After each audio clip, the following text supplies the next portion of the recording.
Assalamualaikum friends, welcome back to my YouTube channel Mr. Ghulam Raza. Friends, today we will study for class 9 and 11. Today our subject is chemistry.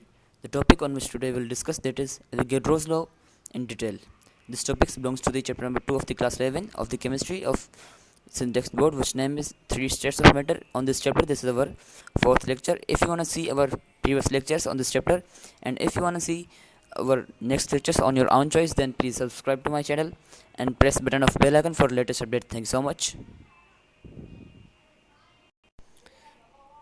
Ji friends, जैसे कि हमें पता है कि आज का हमारा टॉपिक है एवोगाड्रोस लॉ। तो सबसे हमें पता होना चाहिए, सबसे पहले हमें पता होना चाहिए कि एवोगाड्रोस लॉ किसके लिए दिया था और किसने दिया था। एवोगाड्रोस लॉ गैस के, किसी भी गैस के वॉल्यूम को और उसके नंबर ऑफ मोल्स को समझने के लिए या अंडरस्टैंड करने के लिए या देखने के लिए कि कितने हैं इसमें, इस गैस के वॉल्यूम में इस कितने नंबर ऑफ मोल्स होंगे, मतलब कि नंबर ऑफ मोल्स और वॉल्यूम को डिस्क्राइब करने के लिए दिया गया था। ठीक है, और किसने दिया था? एवोगाड्रोस एक नाम था, साइंटिस्ट था, केमिस्ट था। ठीक है, इसने दिया था लो। ठीक है, जिसको हम n1 से भी रिप्रेजेंट करते हैं, इसकी वैल्यू होती है। ठीक है फ्रेंड्स, उम्मीद है कि आपको समझ आ गया होगा। अगर कोई आपका सवाल है तो आप कमेंट बॉक्स में ज़रूर कीजिएगा। Thank so much. अब देखते हैं कि एवोगाड्रोस लॉ क्या कहता है। एवोगाड्रोस लॉ कहता है, पहली स्टेटमेंट इसकी ये है कि it states that at constant temperature and pressure volume occupied by a gas is directly proportional to the number of molecules. पहली स्टेटमेंट ये कहती है कि एट अ कांस्टेंट टेम्परेचर पे और प्रेशर पे। ठीक है, अगर हमारा प्रेशर और टेम्परेचर जो है वो किसी भी गैस का कांस्टेंट हो तो volume occupied by a gas, ठीक है, is directly proportional to the number of molecules. यहाँ बोला जा रहा है कि अगर किसी भी गैस का, जैसे यहाँ पे ये दो गैसेज हैं, ठीक है, तो इन गैसेज का अगर हमारे पास टेम्परेचर और प्रेशर सेम है, कांस्टेंट है, इस गैस का भी और इस गैस का भी। ठीक है, इस दो सिलेंडर में तो इस दोनों का गैस और प्रेशर सेम है, तो जो हमारा नंबर है, नंबर ऑफ वॉल्यूम है इस गैस का, वो डायरेक्टली प्रोपोर्शनल होगा किसके? नंबर ऑफ मोल्स के। उम्मीद है कि आपको समझ आ गया होगा। इस स्टेटमेंट को मैं आपको एक्सप्लेन भी करवाऊंगा, ठीक है, इक्वेशन में। अब देखते हैं दूसरी स्टेटमेंट क्या कहती है इस लॉ के मुताबिक, इस लॉ के लिए। ठीक है, वो कहता है, दूसरी स्टेटमेंट ये कहती है कि it states that equal volume of different gases contain equal number of molecules at the same temperature and pressure. यहाँ बताया जा रहा है कि बहुत सारी डिफरेंट गैसेज का, जिस तरह से मैंने यहाँ पे भी डिफरेंट दो गैसेज लिए हैं, एक CO2 एक H2। ठीक है, ये दो डिफरेंट गैसेज हैं। अगर ये सिलेंडर में बंद हैं तो इसका जो टेम्परेचर और प्रेशर अगर सेम होगा तो इनका जो नंबर ऑफ जहाँ पे इनका जो वॉल्यूम है, नंबर ऑफ वॉल्यूम है इन दोनों गैसेज का जो वॉल्यूम है, जितना वॉल्यूम होगा उतना ही नंबर ऑफ मोल्स होगा। ठीक है फ्रेंड्स, उम्मीद है कि आपको समझ आ गया होगा। अगर कोई आपका सवाल है तो आप कमेंट बॉक्स में जरूर कीजिएगा। Thank you so much. अब इस स्टेटमेंट को मैं इस तरह से समझा सकता हूँ, स्टेटमेंट नंबर 2 को explanation bye diagram.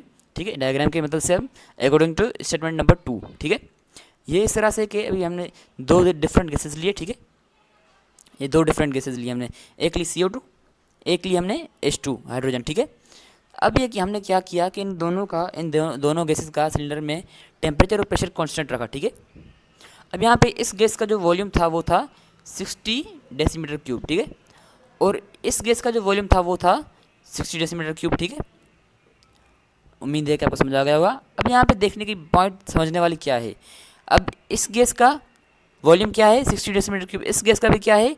Volume 60 decimetre cube. लेकिन यहाँ पे जो इसका नंबर ऑफ मोल्स हैं, ठीक है, इस नंबर यहाँ पे H2 है जो है हमारी गैस है, अगर इसके हमारे पास नंबर ऑफ मोल्स 70 हैं तो जो हमारे इस गैस के नंबर ऑफ मोल्स कितने होंगे?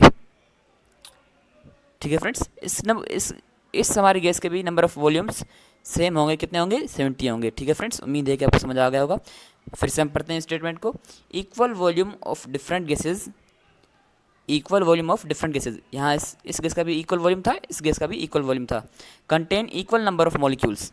ठीक है, यहाँ पे 60 डेसीमीटर क्यूब हमारा वॉल्यूम इक्वल हो गया, लेकिन अब यहाँ बोल रहा है कि contain equal number of molecules. यहाँ पे जितने भी मोल्स से इस गैस के जितने भी मोल्स होंगे उतने ही इस गैस के मॉलिक्यूल्स होंगे। ठीक है, या मोल्स होंगे। ठीक है, उम्मीद है कि आपको समझ आ गया होगा। अगर कोई आपका सवाल है तो आप कमेंट बॉक्स में ज़रूर कीजिएगा। Thank you so much. अब यहाँ से एक चीज़ ये भी साबित होती है कि यहाँ पे हमने वॉल्यूम को और मोल्स को डिस्क्राइब किया कि इस गैस के कितने मोल्स होंगे या वॉल्यूम होगा इसका कितना होगा, मतलब कि हमने एवोगाड्रोस लॉ में मोल्स को और वॉल्यूम को डिस्क्राइब करना है। ठीक है फ्रेंड्स, उम्मीद है कि आपको समझ आ गया होगा। लेकिन यहाँ पे जो हमने अभी तक पढ़ा कि वो कब तक सही होगा, but the condition is that at constant temperature and pressure. यहाँ पे हमें प्रेशर और टेम्परेचर जो है वो कांस्टेंट चाहिए। अगर प्रेशर और टेम्परेचर जो होगा कांस्टेंट नहीं होगा तो हमारी जो लो है वो अप्लाई नहीं होगी। ठीक है फ्रेंड्स, उम्मीद है कि आपको समझ आ गया होगा। अगर कोई भी आपका सवाल है तो आप कमेंट बॉक्स में ज़रूर कीजिएगा। Thank so much. अब देखते हैं स्टेटमेंट नंबर 1 की मुताबिक एक्सप्लेनेशन इस लो की। जी फ्रेंड्स, एक्सप्लेनेशन बाय इक्वेशन, ये दोनों स्टेटमेंट किसकी थी? एवोगाड्रोस लॉ की। लेकिन एक स्टेटमेंट को मैंने डायग्राम से मदद की मदद से मैंने एक्सप्लेन किया। अब दूसरी जो पहली हमारी स्टेटमेंट थी उसको मैं अभी किसके मुताबिक कराऊंगा एक्सप्लेन? इक्वेशन के मुताबिक। वो क्या कहता था कि अगर गैस का टेम्परेचर और प्रेशर कांस्टेंट होगा तो उसका जो वॉल्यूम होगा गैस का वो डायरेक्टली प्रोपोर्शनल होगा किसके? नंबर ऑफ मोल से। ठीक है, इसका मतलब क्या है कि अगर हमारे पास वॉल्यूम बढ़ेगा तो नंबर ऑफ मोल्स भी बढ़ेंगे। उम्मीद है कि आपको समझ आ गया होगा। अब यहाँ पे देखते हैं कि अगर प्रोपोर्शनल की साइन हटती है तो कांस्टेंट का साइन आती है। ठीक है, इक्वल आ जाता है sign. v is equal to K N. K यहाँ पे क्या है? कांस्टेंट है।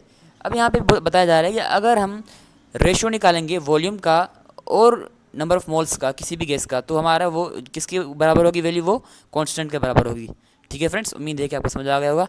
आज हमने पढ़ा एवोगाड्रोस लॉ दो स्टेटमेंट से।